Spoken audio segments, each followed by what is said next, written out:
जय श्री गणेश। वक्रतुंड महाकाय, सूर्यकोटि समप्रभ, सभी भक्तों का स्वागत है।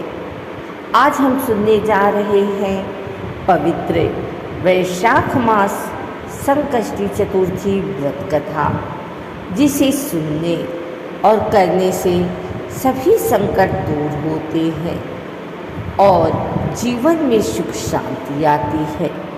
भक्तों, संकष्टी चतुर्थी का व्रत भगवान गणेश जी को समर्पित होता है और जो भी श्रद्धा से यह व्रत करता है उसके जीवन के सभी विघ्न दूर हो जाते हैं।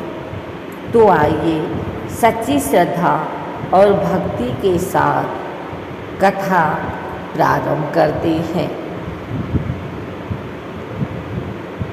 एक बार पार्वती जी ने गणेश जी से पूछा कि वैशाख माह के कृष्ण पक्ष की जो संकटा नामक चतुर्थी कही गई है, उस दिन कौन से गणेश का किस विधि से पूजन करना चाहिए एवं उस दिन भोजन में क्या ग्रहण करना चाहिए। गणेश जी ने उत्तर दिया, हे माता, वैशाख कृष्ण चतुर्थी के दिन वक्रतुंड नामक गणेश जी की पूजा व्रत करनी चाहिए तथा भोजन में कमल गट्टे का हलवा लेना चाहिए। हे जननी, द्वापर युग में राजा युधिष्ठिर ने इस प्रश्न को पूछा था और उसके उत्तर में भगवान श्री कृष्ण ने जो कहा, मैं उसी इतिहास का वर्णन करता हूँ, आप श्रद्धा युक्त होकर सुने।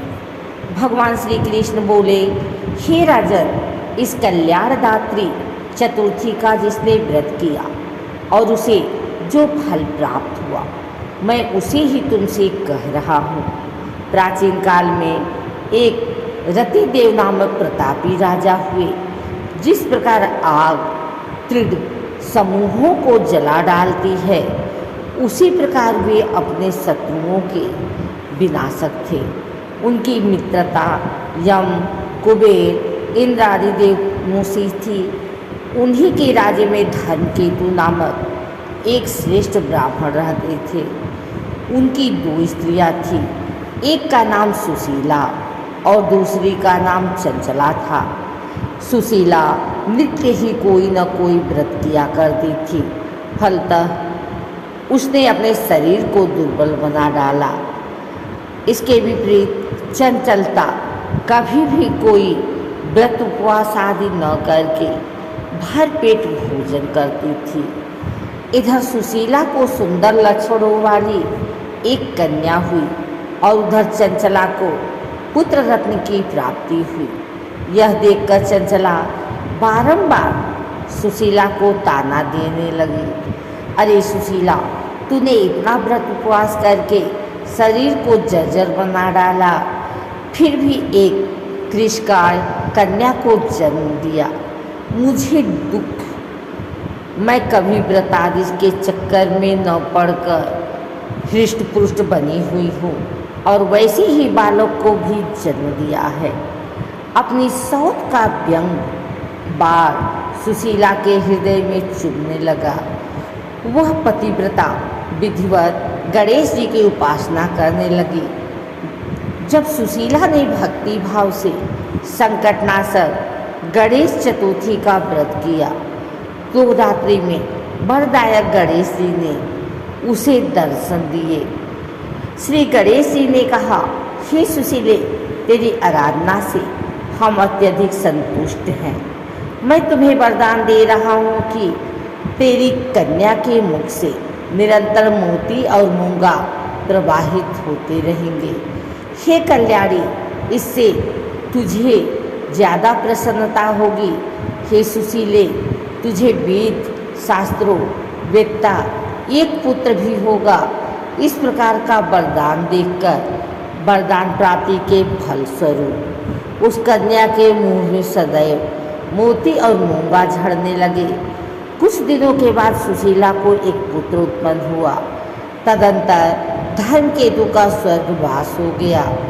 उनकी मृत्यु के उपरांत चंचला घर का सारा धन लेकर दूसरे घर में जाकर रहने लगी। परंतु सुशीला पति गृह में रहकर ही पुत्र और पुत्री का पालन पोषण करने लगी। अपनी कन्या के मुंह से मोती मूंगा गिरने के फलस्वरूप सुशीला के पास अल्प समय में ही बहुत सा धन एकत्रित हो गया। इस कारण चंचला उससे ईर्ष्या करने लगी।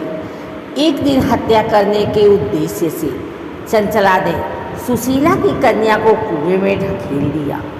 उस कुएं में गणेश जी ने उसकी रक्षा की और वह बालिका सकुशल अपनी माता के पास लौट आई। उस बालिका को जीवित देखकर चंचला का मन उद्विग्न हो उठा। वह सोचने लगी, चंचला का मन उद्विग्न हो गया। वह सोचने लगी कि जिसकी रक्षा ईश्वर करता है उसे कौन मार सकता है। इधर सुशीला अपनी पुत्री को पुनः प्राप्त कर प्रसन्न हो गई। पुत्री को छाती से लगाकर उसने कहा, श्री गणेश जी ने मुझे पुनः जीवित दिया है। अनाथों के नाथ गणेश जी ही चंचला आकर उसके पैरों में नतमस्तक हुई। उसे देखकर सुशीला के आश्चर्य का ठिकाना न रहा। चंचला हाथ जोड़कर कहने लगी, हे बहन सुशीले, मैं बहुत ही पापी और दुष्टा हूँ। आप मेरे अपराधों को क्षमा कीजिए। आप दयावती हैं। आपने दोनों कुलों का उद्धार किया है। जिसका रक्षक देवता होता है उसका मानव क्या बिगाड़ सकता है। जो लोग संतों एवं सत्पुरुषों का दोष देखते हैं वे अपनी करनी से स्वयं नाश को प्राप्त होते हैं। इसके बाद चंचला ने भी उस कष्ट निवारक पुण्यदायक संकटनाशक गणेश जी का व्रत किया। श्री गणेश जी के अनुग्रह से परस्पर उन दोनों में प्रेम भाव स्थापित हो गया। जिस पर गणेश जी की कृपा होती है उसके शत्रु भी मित्र बन जाते हैं। सुशीला के द्वारा संकटनाशक गणेश चतुर्थी व्रत किए जाने के कारण ही उसकी सौत चंचला का हृदय परिवर्तन हो गया।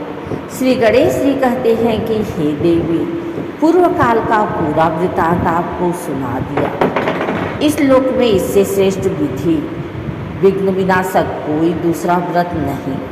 भगवान श्री कृष्ण कहते हैं कि हे धर्मराज, आप भी विधि पूर्वक गणेश जी का व्रत कीजिए। इसके करने से आपके शत्रुओं का नाश होगा तथा अष्ट सिद्धियाँ और 9 निधियाँ आपके सामने क्रमबद्ध होकर खड़ी रहेंगी। हे धर्मपरायण युधिष्ठिर, आप अपने भाइयों, धर्मपत्नी और माता के सहित इस व्रत को कीजिए। इससे थोड़े समय में ही आप अपने राज्य को प्राप्त कर लेंगे। प्राचीन समय की बात है। एक नगर में एक गरीब महिला अपने पुत्र के साथ रहती थी। वह बहुत ही श्रद्धा से भगवान गणेश जी की पूजा करती थी और हर संकष्टी चतुर्थी का व्रत रखती थी।